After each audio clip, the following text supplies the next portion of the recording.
আর অতি অতি বামের কথা যেটা বলা হচ্ছে, এদেরও সমর্থন হয়তো 1-2%-এর বেশি হবে না। তাহলে অন অ্যান এভারেজ আপনি যদি স্ট্যাটিস্টিক্স নেন, তাহলে সেক্ষেত্রে 10%, অথবা হাইয়েস্ট আমি 15% ধরলাম, অথবা হাইয়েস্ট আমি 20% ধরলাম। তাহলে বাকি 80% জনগণকে কিন্তু উনি দেখেন কত অবজ্ঞা করলেন। আপনি আপনি ক্ষমতা আছেন 16 বছর, এই 16 বছর আপনি জনগণের ভোট ছাড়া, জনগণের ম্যান্ডেট ছাড়া, আপনি সংবিধানের একটা ভুল ব্যাখ্যা বিশ্লেষণ দিয়ে, গণতন্ত্রের একটা লেবাস দিয়ে আপনি ক্ষমতায় থাকছেন এবং ক্ষমতায় থাকার চেষ্টা করছেন। প্রধানমন্ত্রী পদটা উনি একেবারে পৈতৃক ভাবে পেয়েছেন। আমাদের যেমন পৈতৃক সম্পত্তি, এখন যদি আমার কোনো সম্পত্তি থাকে, তাহলে আমি যদি মারা যাই, তাহলে এটা নিয়ে আমি ভাবি যে আমার এই সম্পত্তিটা কে ভোগ করবে। হাসিনা আক্তার, আপনার যে আজকের যে আলোচনার বিষয়বস্তু এবং প্রারম্ভিক যে বক্তব্য আপনি বলছিলেন, যে সেটা হলো যে আমাদের ইলেকশন কমিশনের যে 5 জন ইলেকশন কমিশনার, তারা উপজেলা নির্বাচন নিয়ে বিভিন্ন ধরনের যে বক্তব্য দিচ্ছেন এই বিষয়ে, প্লাস আপনি যে কথাটা বললেন যে আমাদের আমাদের মাননীয় প্রধানমন্ত্রী যেটা ওই যে বলেছেন যে অতি ডান এবং অতি বাম এরা মিলে ওনাকে উৎখাত করার জন্য সচেষ্ট হয়েছেন বা উৎখাত করার চেষ্টা করেছেন, এবং এটিও আবার উনি সবার উদ্দেশ্যে প্রশ্ন করেছেন যে আমাকে ক্ষমতাচ্যুত করে আপনারা কাকে বসাবেন। তাই এটি দিয়ে আমার একটি কথা মনে হচ্ছে যে কবিগুরু রবীন্দ্রনাথ ঠাকুরের একটা গান আছে, কবিতা কাম, ওই যে গান হিসেবে যেটা পরিচিত, যে যে যে তোমরা যদি আমার সাথে তোরা যদি আমার সাথে কেউ না আসে রে, একলা চলো রে, একলা চলো রে। আমার সাথে কেউ যদি যদি কেউ না, যদি কেউ ডাক শুনে কেউ না আসে, তবে একলা চলো রে। তাহলে যদি তোর ডাক শুনে কেউ না আসে, তবে একলা চলো রে। যদি কেউ তোর ডাক শুনে কেউ না আসে, একলা চলো রে, একলা চলো রে, একলা চলো রে। যদি তোর ডাক শুনে কেউ না আসে, তার মানে আমাদের প্রধানমন্ত্রী সবাইকে ডাক দিচ্ছেন এবং সবাইকে আহ্বান করছেন যে আমাকে প্রধানমন্ত্রী হিসেবে মেনে নাও। আর যদি তোমরা আমাকে প্রধানমন্ত্রী হিসেবে মেনে যদি না নাও, আমি নিজেই ডিক্লেয়ার প্রধানমন্ত্রী এবং আমি একাই চলবো। তোমরা মানো আর না মানো এটা আমার কিছু যায় আসে না, বাট আমি প্রধানমন্ত্রী এবং আমি শাসন করব এবং আমি শাসক। এটি হচ্ছে ওনার আসলে কথাবার্তার যে অর্থ। এখন কথা হচ্ছে যে উনি যদি বৈধভাবে সাংবিধানিকভাবে জনগণের ভোটে নির্বাচিত প্রধানমন্ত্রী হয়ে থাকেন, তাহলে ওনার ভয় কিসের? তো উনি এত আলোচনা কেন করছেন যে অতি বাম এবং অতি ডান মিলে তাকে ক্ষমতাচ্যুত করার চেষ্টা করছে? আবার এই কথা বলেও আপনি দেখেন প্রায় 80% না হলেও 70% জনগণকে কিন্তু উনি অবজ্ঞা করলেন। আপনি যদি আমাদের স্ট্যাটিস্টিক্স নেন, তাহলে অতি ডান এবং অতি বাম এই টোটাল পার্সেন্টেজ কিন্তু 10%। টোটাল আপনি যদি জামাত বা ইসলামিক দলগুলো সমর্থন যদি আপনি ধরেন, তাহলে 5-7% বেশি হবে না, অথবা হাইয়েস্ট হয়তো 10% সমর্থক হতে পারে। আর অতি বামের কথা যেটা বলা হচ্ছে, এদেরও সমর্থন হয়তো 1-2%-এর বেশি হবে না। তাহলে অন অ্যান এভারেজ আপনি যদি স্ট্যাটিস্টিক্স নেন, তাহলে সেক্ষেত্রে 10%, অথবা হাইয়েস্ট আমি 15% ধরলাম, অথবা হাইয়েস্ট আমি 20% ধরলাম। তাহলে বাকি 80% জনগণকে কিন্তু উনি দেখেন কত অবজ্ঞা করলেন। তার মানে যারা মধ্যমপন্থী যারা আছে, বিএনপি, জাতীয় পার্টি তথা অন্যান্য যে দলগুলো আছে আদার দেন ইসলামিক দল এবং অতি বাম, এদেরকে বাদ দিলে বাকি সমর্থক গোষ্ঠী কিন্তু 80%, ইনক্লুডিং উনার যারা আওয়ামী লীগের সমর্থক আছে উনারাও কিন্তু আছে। এদেরকেও কিন্তু উনি কত অবজ্ঞা স্বরে কথা বললেন।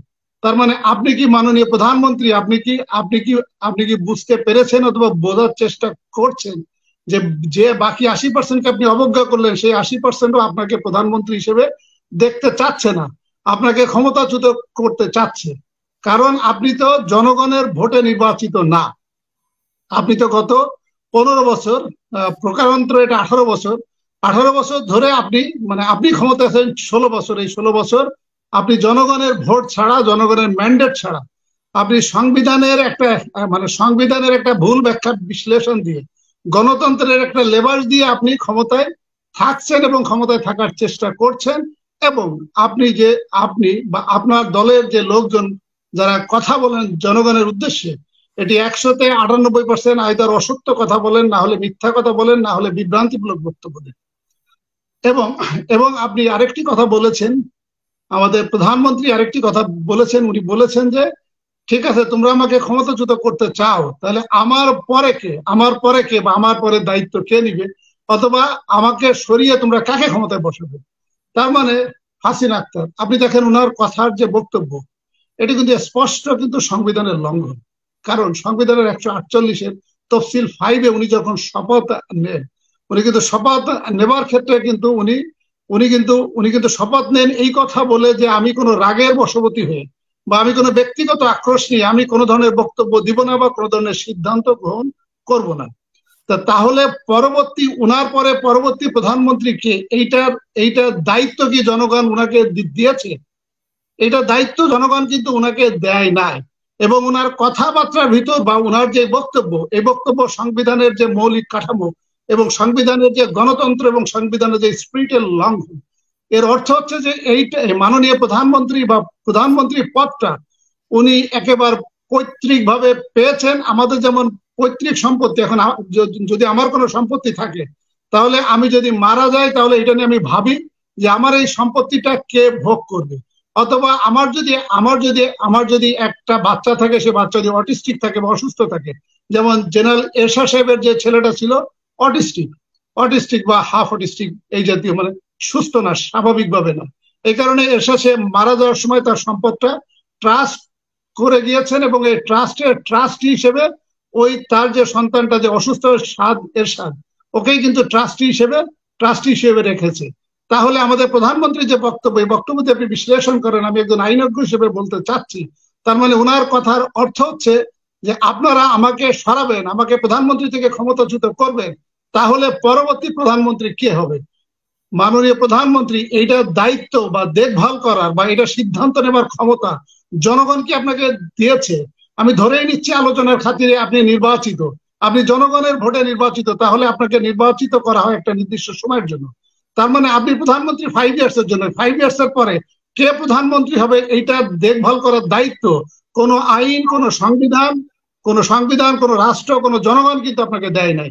তো আপনি এই কথা গতকাল সংবাদ সম্মেলনে বলে, মাননীয় প্রধানমন্ত্রী, আপনার তো অনেক আইনজ্ঞ আছে, আপনার তো অনেক ব্যারিস্টার আছে, অ্যাটর্নি জেনারেল আছে, ওনার কাছ থেকে আপনি মতামত নেন যে আপনি এই কথা বলে আপনি সংবিধান লঙ্ঘন করেছেন কিনা।